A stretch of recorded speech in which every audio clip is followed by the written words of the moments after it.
Bless up, ABR family and viewers. Welcome back to the channel. It's your girl and Isabel Rose. And in this one, Mark Golding, the president of the People's National Party, condemns the government's decision to remove Auditor General Pamela Monroe from the Integrity Commission and vows to reinstate her once the People's National Party wins the next general election.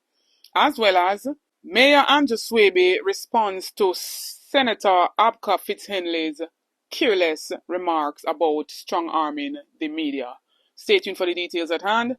Don't forget to like, share, and subscribe to the channel. So, ABR family and viewers, in the People's National Party President Mark Golding's condemning of the removal of the Auditor General by the majority from the government side at the Integrity Commission Oversight Committee, he recounts the numerous times when the government cabinet members were basically coming out against the Integrity Commission, which is the anti-corruption body. Even recounting the Prime Minister himself taking the Integrity Commission to court. He therefore called this move a tyranny move, an assault to the integrity and democracy of the country. The People's National Party unequivocally condemns the government's latest move to oust the Auditor General as a commissioner of the Integrity Commission. This move represents yet another calculated step in a broader pattern of deliberate and dangerous assaults by this administration on Jamaica's anti-corruption architecture. The Auditor General has been a member of Jamaica's principal integrity oversight bodies since independence.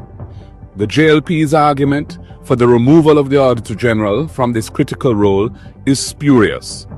There is no constitutional or other impediment to having the Integrity Commission audited by the independent professional audit firm, which is a well-established practice utilized by various public sector bodies. The synergistic benefits of the Auditor General being a member of the Integrity Commission in the fight against corruption outweigh the contrived arguments to the contrary, which is why it is specifically provided for in the Integrity Commission Act that was passed under this administration. This latest move must be seen in the context of a broader, deeply troubling pattern under the JLP government. Leading members of the government continuously attack the Integrity Commission. Everett Warmington MP has led a crusade of misinformation in an attempt to dismantle the Integrity Commission. Justice Minister Delroy Chuck provided misguided encouragement of parliamentarians not to submit statutory declarations, including the information for their spouses, which was a clear breach of their statutory duty under the Act. The Prime Minister himself has gone as far as to file a lawsuit to challenge the Integrity Commission Act itself and the very offense of illicit enrichment for which he is under investigation. And then there is a recent appointment of someone who is fundamentally compromised and unqualified to lead the Financial Investigations Division. These are not isolated incidents. This is an unprecedented and dangerous trend that seeks to intimidate and discredit the very institutions tasked with promoting integrity in public life. These are deliberate and coordinated actions by a government that has shown increasing hostility to scrutiny and accountability.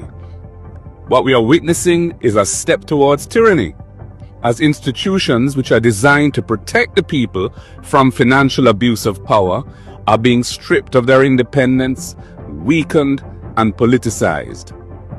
The PNP will not allow this to continue.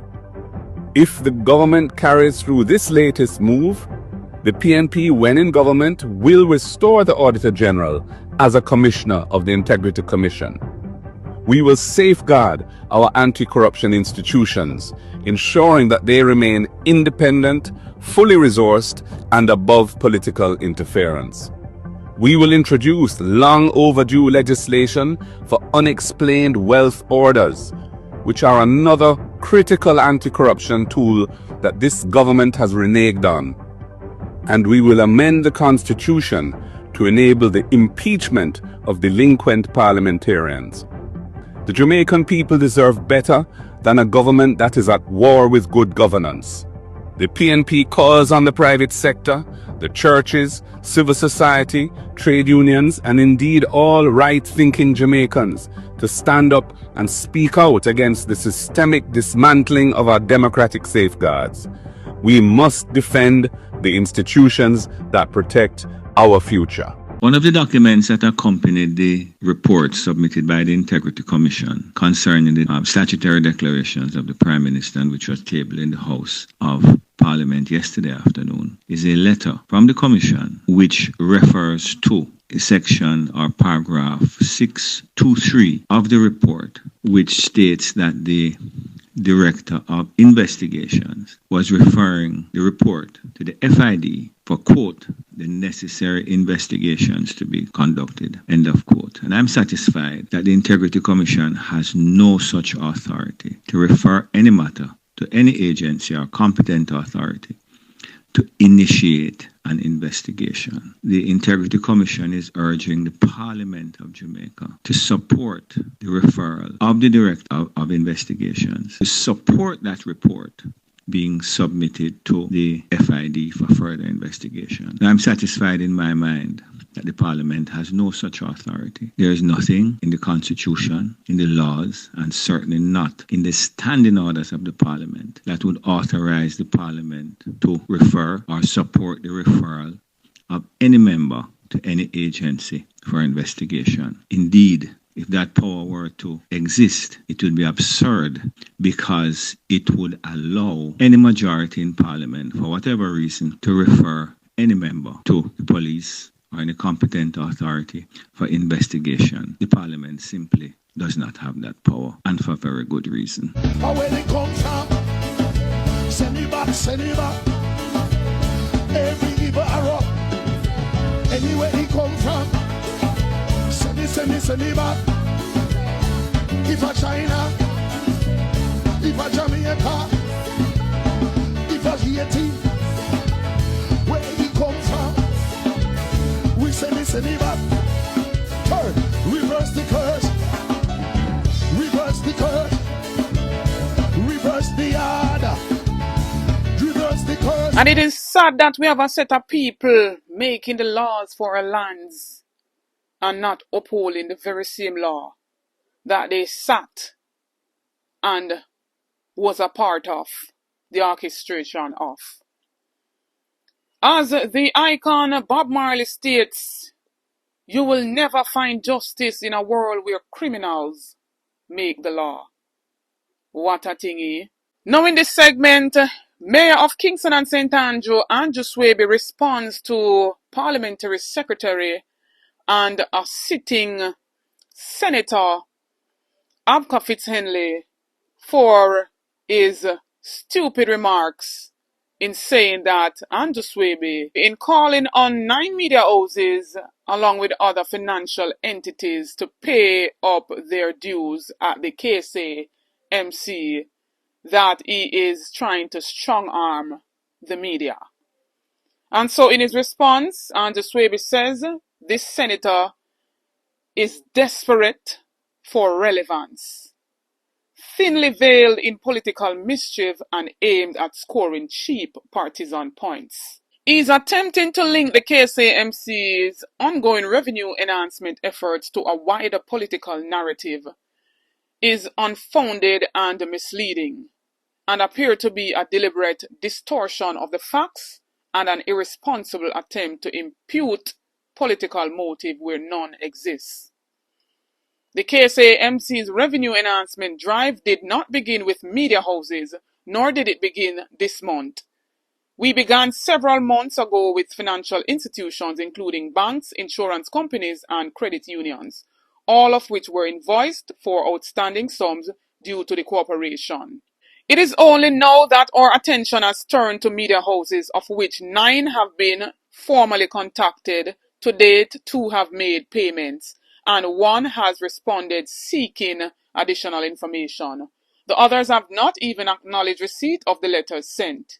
KSAMC records shows that media entities have outstanding obligations to the corporation dating as far back as 7 years ago.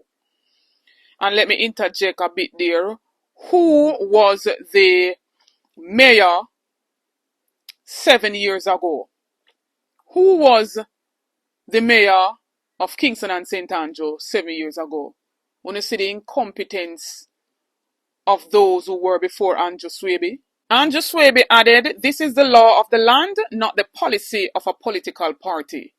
This administration is doing what others should have done years ago, ensuring compliance and collecting revenues lawfully owed to the KSAMC. When I took office, I inherited millions of dollars in debt from the previous KSAMC administration.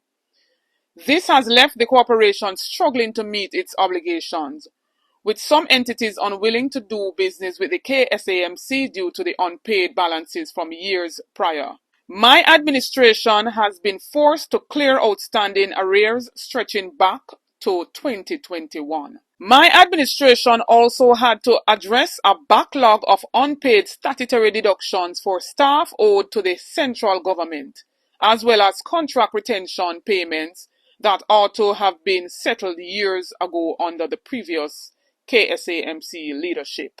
It is our responsibility to collect what is owed, not to turn a blind eye because of the nature of a particular entity." So Fitz-Enley's statement is a transparent attempt to deflect attention from the fiscal mismanagement of the previous administration and to fabricate a political distraction. Let me be clear. There is no threat to press freedom, no political targeting, and no effort to send a message to media entities about their editorial positions. The KSAMC enjoys an excellent relationship with the media. This is about enforcing the law across the board. So is the senator suggesting that entities doing business with the government should not be expected to pay what they legally owe? Is that the standard he is promoting? The senator's comments are not only disingenuous, they insult the intelligence of the Jamaican people. He would do well to focus less on creating political diversions and more on supporting real solutions to improve the governance of this country. He should first start by assessing whether he is adding value in his current role as legislator and parliamentary secretary. And I must commend Anju Swaby for his articulate and sensible response to this senator who is sitting in our parliament, making millions and millions, and always running out at the wrong time to spew all kind of bullcrap. And I will continue to stick with the statement of one of the supporters that says that the Senate left from a Senate of class to a Senate of ass. One bag of rubbish all of a sudden in our Senate. One bag of arms house in our Senate. Let me put it in layman terms. Gone are the days the Senate upstanding place, the Parliament upstanding, where the leaders show us that they mean the country well. Show us that they know what they're about. But in this day and age, 2025, it's a dark day in Jamaica. ABR family and viewers, I now say about, Mark Gold in condemning the removal of the AG and vows to return her to her original post. The AG have been sitting in that post for many years and there was no form of conflict. So all of a sudden, they're coming out now about conflict of interest when there are many other areas where conflict of interest and none of the powers that be didn't come out and stand against it, except the opposition and other bodies who are fighting for democracy and good governance in public life. Reverse the order, somebody said.